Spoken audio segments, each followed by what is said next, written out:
This week we're starting a series with several parts.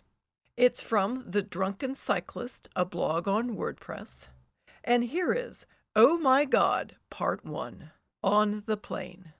For those of you who enjoyed my trip across the U.S., I have decided to post another trip diary for one of my travels through the Loire Valley from a few years ago when I was a bicycle tour guide. Why just one trip, and why the Loire Valley? Why not all the trips I did over the course of the 6 or so summers of leading trips, you ask? Usually I was either very busy, having fun, too hung over, or any combination of the three to ever consider writing anything. Also, I rarely had a computer with me, so that made it all the more challenging. This particular trip was different because even before the trip began, I knew that I was going to need to record the events. Not so much in an artistic, romantic way, but as a way to keep my sanity. It was also a way that I would be able to have some time to myself, as I would sneak off to find an internet cafe. To put it rather simply, I was going to need quite a bit of time to myself that week. It was not just because I had only 3 clients, guess, on this trip. For I had had many small trips that had either been very time-consuming, interesting, fun. To underscore the implication, it is not the size of the group, it is the individual components that matter. I can hear my mother, and Nico, my boss, scary connection there, saying, "Now, Jeff, don't be so hasty to judge. You never know, it might just be a great week." That is, of course, entirely possible. Many smarter, greater people than I have made errors in judgment before. Joan of Arc misjudged the loyalty of Charles VII. Henry Ford had his Etzel, and my sister thought that Wham! Was an outstanding musical group. But based on the following, I am certain you will concur. The actors. The first we shall call Mr. Personality. The name is adopted from another guide's assessment who was with him in Italy. The guide told me that I would need to bring him the following: a bike pump, a toolkit, and a personality. Many of the people who traditionally came on the trips had recently completed graduate school, mostly from either business school — they came early in the summer — or from law school. They would come later in the season after taking the bar. The groups would focus on vastly different aspects of the trip. MBAs wanted to be assured they were not getting ripped off, and JDs were looking for someone to blame, i.e. Sue, if something was not perfect. Well, Mr. Personality first went to law school, did not like it, so then went to Wharton for his MBA. I call that a double whammy. Number 2, not much information here, but we shall call him Grumpy. On one of the memos to all of the guides, Nico wrote the following: Grumpy works with a very good friend of mine. She really pushed him to take the trip, but described him as not very outgoing, wrapped up in his work. Please, as a favor to me, her, do your best to show him a good time. Loaded comment there. No need to explore it any further.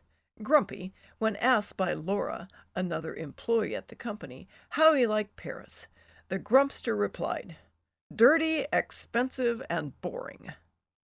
He would have been Mr. Personality had the name not already been assigned. Then there is door number 3. Oh my God. What is there to say? Laura described him as Tiny Tim. I think he looks a little more like Marty Feldman. Regardless, the term freak comes up often. Not at all trying to be mean or cruel here, but if the moniker fits. Just some bullet points. Oh my God showed up in the office in full biking attire, tights, jersey, shoes. Normally, this is not unusual for the beginning of a bike trip, but we were not to begin any type of riding for the next 3 days, and he did not have access to a bike yet. Later in the conversation, he hinted that he wore his current outfit on the plane. "You wore that on the plane?" I queried. He nodded. On the plain? I asked, not hiding my incredulity well. Again he nodded as he was stuffing a peach into his mouth, with somewhat large pieces becoming trapped in his 6-day growth of facial hair. He nodded again, while simultaneously slurping up the juice that was trying to escape. On the plain. Oh, boy. During the course of our initial conversation, he mentioned his mother at least 6 times. Now, I love my mother as much as the next guy, but he is 49 years old. And the length of the conversation? 10 minutes. One mention every 1 minute and 40 seconds. Quite the average. He left, and then showed up later after changing in the hotel. Still the biking tights, but a different biking shirt, bright orange this time. This get-up he wore over to the Louvre. Yes, that Louvre. Mona Lisa, the world's most famous museum, blah, blah, blah. This morning, still another full day away from any sort of riding, he shows up in the first bike shirt, from plain fame, and tights. Won't determine if these are the same ones. This time he added another nice touch. He was wearing his helmet, for God's sake. Why? I have no idea. He would have worn it out to buy some food as well, but Nico advised he should remove it, since people liked to throw eggs at such a spectacle.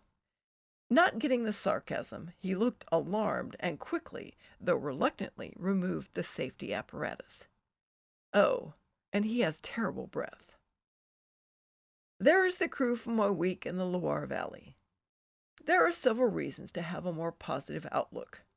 1, the Loire is a great wine region. The wine is tasty and inexpensive. I'll be having a lot. 2, the Tour de France is going on. Nothing like getting to the room after a ride and watching the end of the stage on French TV. 3, and I don't own a gun. I do not need to explain, I hope.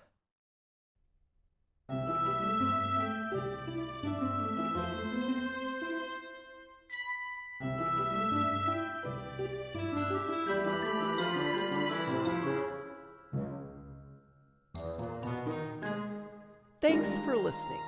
I'm Chris Kepler, and I hope you enjoyed listening to these stories as much as I enjoyed narrating them. I'd love for more people to hear these wonderful stories, so please share and tell your friends.